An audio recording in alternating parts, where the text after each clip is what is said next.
does our body handle trauma? This video is going to be about the human trauma responses of fight, flight, freeze and fawn. Welcome back to the channel to all the returning subscribers. Thank you very much for all your continued support.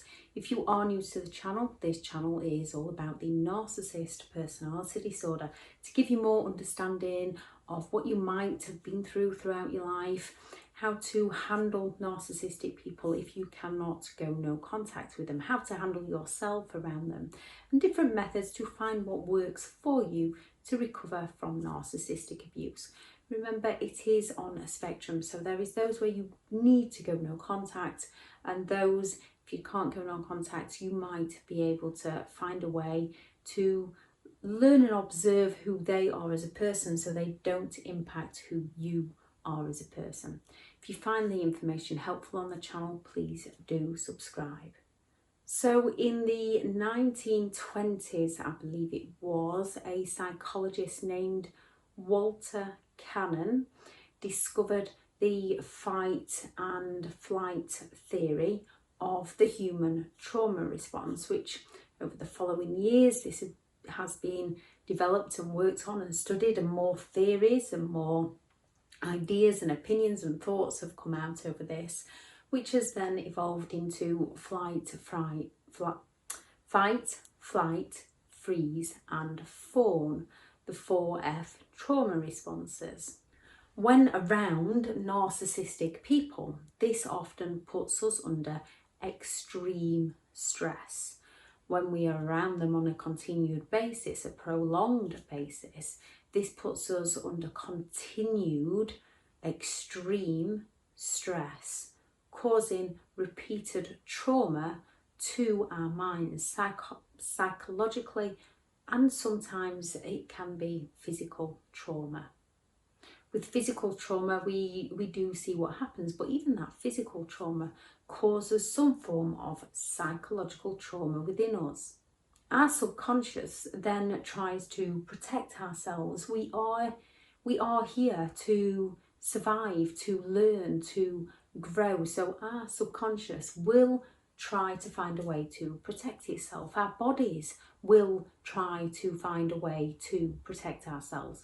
Often when people are struggling with things like depression, codependency, CPTSD, anxiety, they are the symptoms of a root cause, and often that root cause is some form of repeated trauma, and a lot of the time that repeated trauma can be because they've spent way longer than they ever should have around a narcissistic person.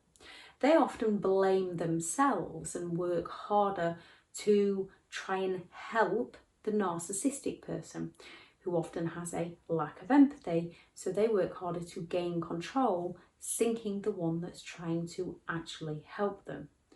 Then the one who's got the empathy, trying to help the narcissist, often ends up blaming themselves.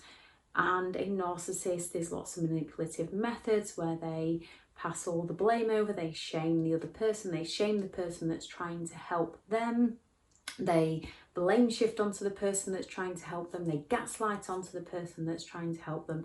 And even when out of the relationship, people can then still unwittingly gaslight the person who needs help and support by saying that you're codependent, you need to stop people pleasing, you need to create boundaries, which yes, we all do, but at some point we have to remove the shame from the person with empathy who try to understand and try to help somebody who only ever wanted to bring them down to raise them up, and pass the shame back onto the actual people who are walking around abusing other people. And it doesn't really matter if they've suffered some form of trauma in their past. There are plenty of people who have suffered some form of trauma. They can still empathize with other people. They can still help other people. At some point, they've made a conscious choice to go around hurting other people. trauma, narcissist personality disorder, things like this are all reasons of why someone might go and hurt somebody else. They are not an excuse. It is not to excuse their behaviour. It is not to feel bad for them, because the more we feel bad for them, the more we try and help them, the more technically we are enabling them in hurting other people.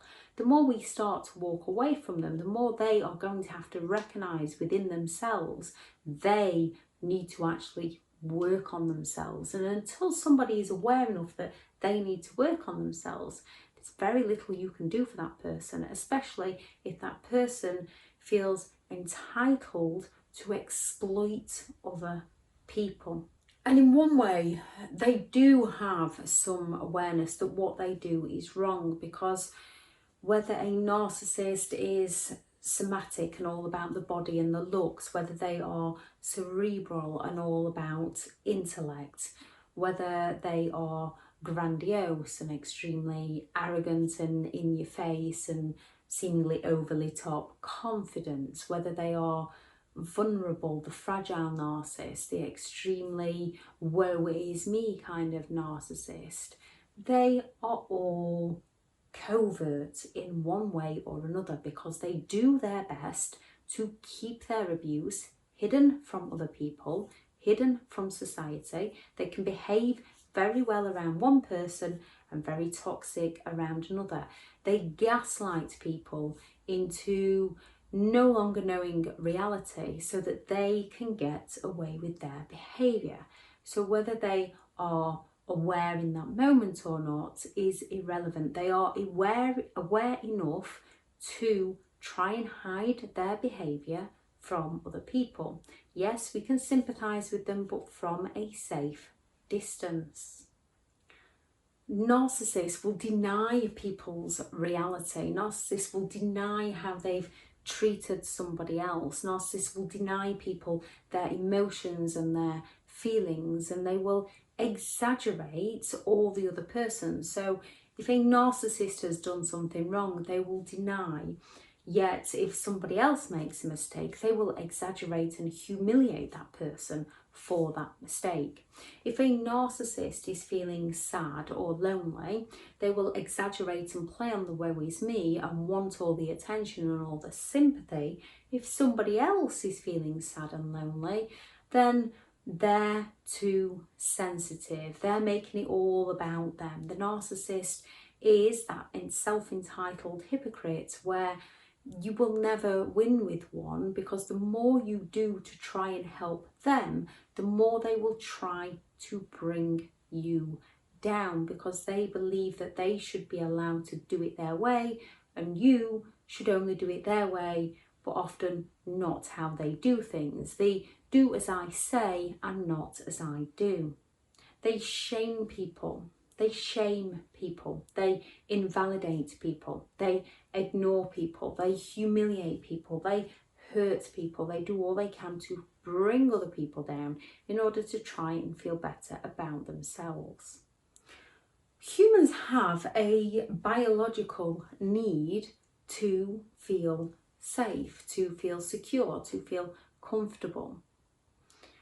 And this need to feel safe can be subconsciously compromised spiritually, physically, emotionally, sexually. There's so many ways a biological need to be safe can be compromised from outside sources, sometimes without us even knowing it. What can seem acceptable actually isn't acceptable for us. There can be danger, there can be real danger, and it can be perceived or not. It can be something that can potentially happen but hasn't actually happened. It can be danger from a moment in the past. It can be a fear of the future, where our body's natural defence mechanism will kick in to try and protect us, which is all well and good on a short-term basis. It will protect us. On a long-term basis, we are going to end up with symptoms such as CPTSD, codependency, depression and anxiety, as well as things like trauma bonding. When under continued stress, or even in a simple stressful situation, our body is prompted, our adrenal glands release things such as adrenaline and cortisol to help deal with the stress, which in the short term is a temporary fix for that stressful situation to try and help us manage that situation. When it's repeatedly happening to us and our bodies repeatedly releasing those chemicals within our bodies, it affects our heart rate, it affects our blood pressure, and over a long-term stressful situations, those have negative effects on our mental and our physical health. So we can go into a flight response when we are under some form of trauma, and everyone can go into a fight response. It's just one of the human coping mechanisms when under stress. With a narcissist, they often go into the fight response and stay in the fight response. And when someone is in that frame of mind, there's very little other people can do to bring them out of it. With a fight response, this is where you may fight back because you're feeling feelings of anger or feelings of hurt. You might go for the passive aggressive behaviour. You might go for the aggressive behaviour.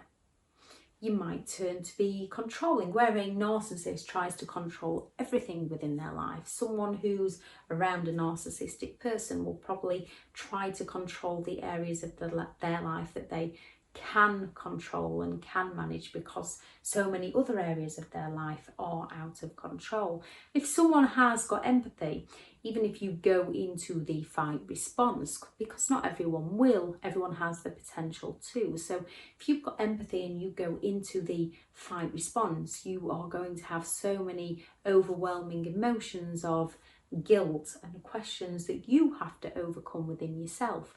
With a narcissist, they often lack the ability to empathise and the ability to self-reflect, and they pass the shame on to the other people. So when they go into the fight response, they simply don't care for who they've hurt as long as they've got the control of the situation.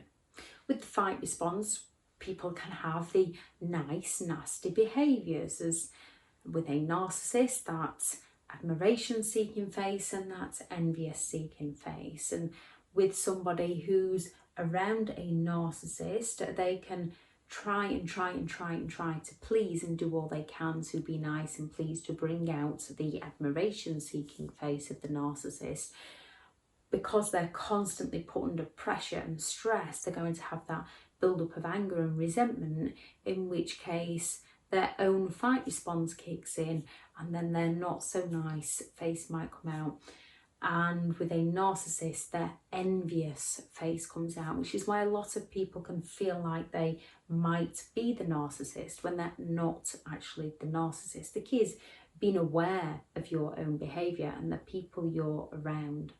With a fight response, people can become over-demanding, which a narcissist is often extremely over-demanding. No matter what you do, they always want more, often related to that envy, the preoccupation with the ideal. They are always looking for more. You can feel like you might be over-demanding because a narcissist will be gaslighting you with words such as, "It's all about you. Why do you always create drama? I don't want to argue. Why do you always have to create an argument?" Because a narcissist often projects how they are feeling into you. So even if you haven't gone into a fight response, a narcissist will do all they can to set the environment to send you into a fight response so they can blame you, or they will project their fight response feelings into you. So even if you haven't gone into that response, you will be questioning yourself as to, is it me? Was it me? Did I do that? And that's how a narcissist gets you, covertly. They don't outright say, well, actually, no, you didn't cause the argument, but I'm going to tell you you are. They don't outright say that, they do it manipulatively. So with a fight response, it's that sense of entitlement, bullies, people who bully other people, people who shame other people, people who demand perfection, and not demanding perfection from themselves or how they want their home to look, things like that, demanding perfection from other people rather than accepting other people for who they are.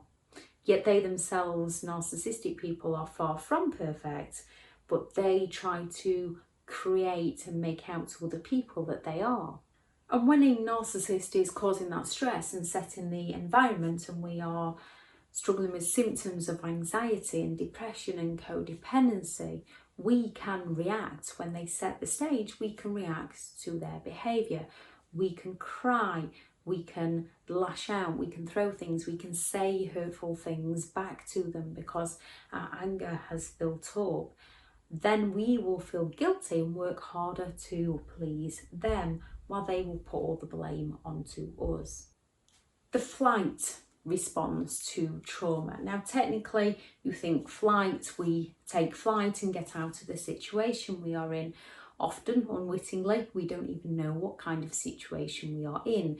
So with a flight response, we often stay in the toxic situation, not realising that we're receiving repeated trauma, and take flight in other areas by becoming hyperactive or becoming obsessive within other areas of our life, trying to control the areas in our life that we can control.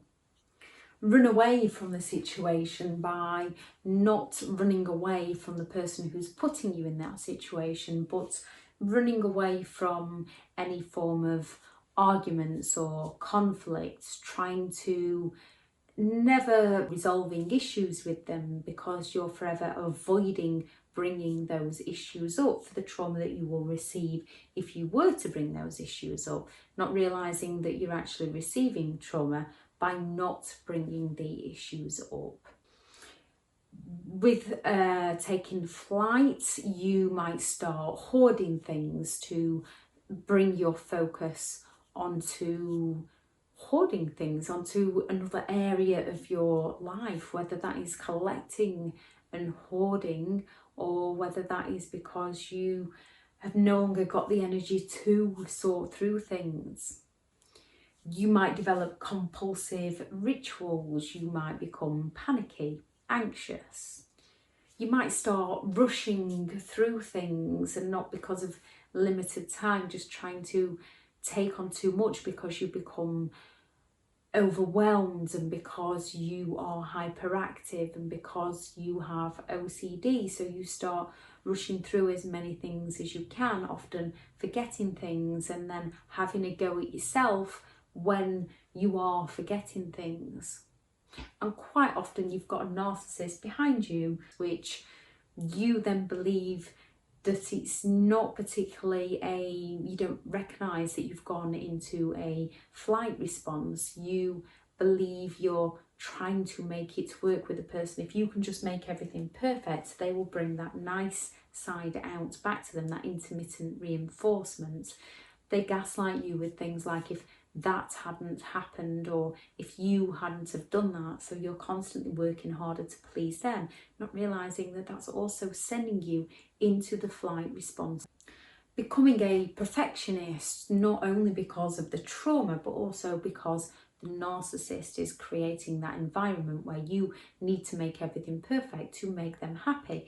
Yet often they can be very imperfect. So if their requirements are for a perfectly kept home, they might be extremely messy. Not in all cases, not all narcissistic people are extremely messy. That is just one example.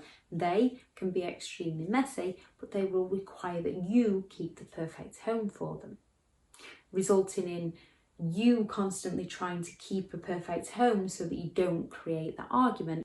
And also the obsessive compulsive behaviour, as you're trying to keep everything perfect, to avoid those arguments. People, when they go into the flight trauma response, can often end up addicted to things like caffeine, alcohol, drugs, exercise. They can become addicted to all sorts of things because they're using those stimulants such as exercise, which is good for you. So it's about finding the right balance for you as an individual. So for example, if you like to run and you like to run 60 minutes a day and you feel worse if you don't, but it's not affecting your daily life, then that's fine. If it's affecting your daily life, it's trying to manage the situation in a healthy way for you.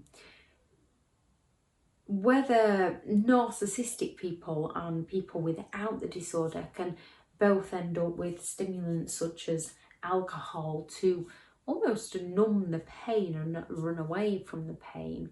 And when around a narcissistic person, you're often not going to escape the alcohol addiction until you manage to escape the narcissist. With a narcissist, if they have the disorder, then usually the addiction is just a part of who they are as a person and not something you will be able to help them break.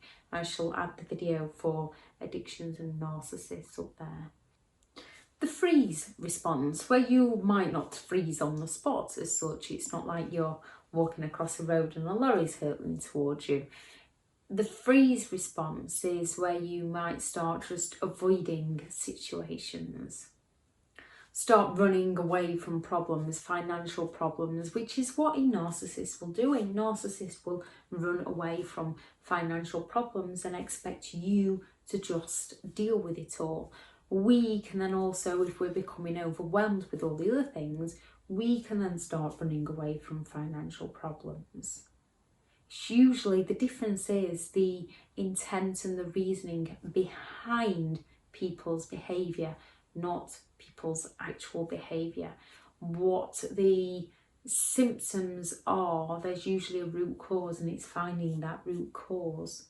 So with freezing, it might be things like procrastination, daydreaming, lack of ambition, depression, tiredness, drained, which when you are around a narcissistic person, because your body is under stress and releasing those chemicals, it can cause things like adrenal fatigue, which does drain you, which is another symptom. It might be from the trauma response. It might also, it is some ways connected to the trauma response because it's the situation you are in. But when you are constantly being pulled down, when you are constantly being invalidated, when you are constantly questioning whether you are good enough or not, when you are overworking yourself to try and please somebody else, when your body is under that constant stress, it gets to a point where it is going to drain you. Living with dread, exhaustion, difficulty completing tasks, dissociative behaviours, so where you don't feel connected with the world or the people around you. And when you are around a narcissistic person, it's going to have that kind of effect on you. The narcissist will be doing their best with divide and conquer and triangulation to isolate you because you are under that trauma response. So you can be isolating yourself and feeling depression. This is often why we end up questioning ourselves. The narcissist is the root cause of the issues, but because our symptoms often match what the narcissist is telling us, we look to ourselves and often look to them to try and help us, and they're never there to help us. They're only there when it meets a need of their own. And then there's the fawn response, which many people go to around a narcissistic person in order to protect themselves. When your subconscious is trained repeatedly to act certain ways, and you might have subconsciously gone through fight, flight, freeze, and they haven't helped, they haven't worked, you may then turn to fawning, which is those people-pleasing behaviours. where you end up losing who you are as a person, no longer recognising yourself. A narcissist is very good at isolating you. In the beginning, they will mirror you and like all your hobbies and all your dreams, and then as the relationship progresses, they will devalue you, they will criticise you, they will make it difficult for you to go out and see people, either causing arguments before you go, causing arguments when you get back, projecting their feelings of jealousy onto you. So you slowly lose your hobbies, you slowly lose your sense of self, you slowly lose your passion for life itself. Feeling overwhelmed with a lack of boundaries, codependency. You're going to have a lack of boundaries around those who are constantly trying to take your boundaries, and if they don't take your boundaries, you will be punished. So it's all well and good saying, well, if you'd have had your boundaries in place, that wouldn't have happened. Yes, we do need to work on our boundaries. We do have to work on our boundaries. But when we are unaware of someone else's behaviour, when we think people think like us and they don't think like us, it's very difficult to see what's happening to us until we're in that deep. We then have to climb our way back out, crawl our way back out, so we can walk and run our way back out. It's not straightforward of, oh, this person's taking down my boundaries, so I need to leave now. It just doesn't work like that around a narcissist. Their abusive behaviour is hidden from us. They do it covertly. We don't see what's happening. We have all the trauma in the background. We have all their gaslighting in the background. With fawn, we can also feel guilt, and a narcissist will be doing their best to pity play, to guilt trip. They use fear, obligation and guilt in order to control other people. When you feel the guilt for things you haven't even done, you work harder to please them, turning into that people pleaser unwittingly. Look into others for opinions because you have a loss of self. When you first meet someone and you connect with somebody and you can be vulnerable around that person, you will then naturally care for their opinion. So once you've built up that emotional connection with them, that emotional bond with them, and not seeing that they're the very person that's dragging you down, you're going to care for their opinion. Ignoring your own beliefs, ignoring your own truths. When it's easier to accept the truth of another, otherwise you get punished. Your mind is subconsciously always trying to protect yourself, not realising that the situation you are in is hurting you. When you are constantly being gaslighted, when you are feeling drained, when you are struggling with all the symptoms that because you are being abused by a narcissistic person, what they're saying about you matches. When they're saying you're depressed and you're feeling depressed, when they're saying you have no friends and you feel lonely and isolated, when they're saying people don't like you and you've got no one left around you, when you're disconnected from the world within itself, you're going to begin to ignore your own reality and your own beliefs. So when you go into the fight mode, this is the most often when you can feel like a narcissist, because the fight mode is usually narcissistic behaviours. If you haven't got 5 of the 9 characteristics, you are not a narcissist. You just went into fight mode when around a narcissist. Yes, we have to be responsible and accept our own behaviour and work on our own behaviour. Does not mean you are to blame. It means you need to learn a few things, recognise a few things so that you don't go into that situation again. Narcissistic people, those with the disorder that have 5 or more traits, don't recognise their behaviour as wrong. They blame everybody else. With flight, it can be things like developing OCD. So working out the root cause of that OCD. What were the symptoms that led up to developing OCD? And if you can manage OCD and it helps you through life and it doesn't take over your life, people can have a little bit of OCD without actually having the disorder. Freeze, so the disassociation from life and the world itself, where it's going to have to be stepping out of your comfort zone and trying to connect with other people again, trying to connect with yourself again, finding your passions, finding your hobbies, finding what you would like from life so that you can start building yourself up again. It is a step-by-step process to get yourself there. And then fawn, codependency. I'll have the video for codependency up here. With codependency, we have usually been programmed into becoming codependent. It's very difficult to work through things we don't understand. We often end up ruminating because we can't make sense of what's happening to us, which is often why people do listen to a lot of videos on narcissism, read a lot of information about narcissism, listen to a lot of podcasts so that they can gain the understanding, so that they can gain the clarity. And once they've got the understanding and clarity, they know what signs to look for. It's okay after the situation to say, oh, I saw that red flag and I didn't do anything. I saw that red flag and I didn't do anything. Why didn't I walk at this point? Because you didn't know. You did not know the meaning behind that red flag. You just thought, oh, that's a bit odd. Maybe your mum or your dad or your brother might have acted that way. So it's like, well, that's a bit odd, but so-and-so would do it. So it's just one of those things. Rather than thinking, no, I wouldn't do that to somebody else. Therefore, somebody else is not going to do that to me. While looking through and gaining the understanding of what we've been through, we then have to start working on boundaries, working on our belief system, working on our values, working on how we phrase things within our minds so that we don't feel guilty that keeps us trapped in a situation. Often people don't like cutting people off because they feel guilt. They feel that they might be turning into a narcissist by cutting people off. When sometimes you might have to turn it around to, but if I continue, I'm enabling them. Therefore, I need to let that person go.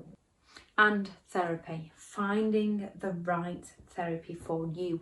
If you can work through it yourself, if you have supportive friends or supportive family that you can talk to and turn to help you through and help you gain the understanding and compassion that you do need, if you can grieve those emotions, then you've got to find the way that suits you, who you are as a person. But often we need to look at the symptoms and then find the root cause and work on whatever the root cause was to help with the symptoms. Working on the symptoms, we're just masking the root cause, we're masking the problem. Therefore, the symptoms are always going to be reoccurring within us. If anyone has any advice on what helped them through the most, please add that into the comments. Thank you very much for listening. I shall add the course, which is just to explain a bit more on overcoming trauma bonding and anxiety, into the description. Thank you very much for listening, and go out there and create the day that you deserve. Bye.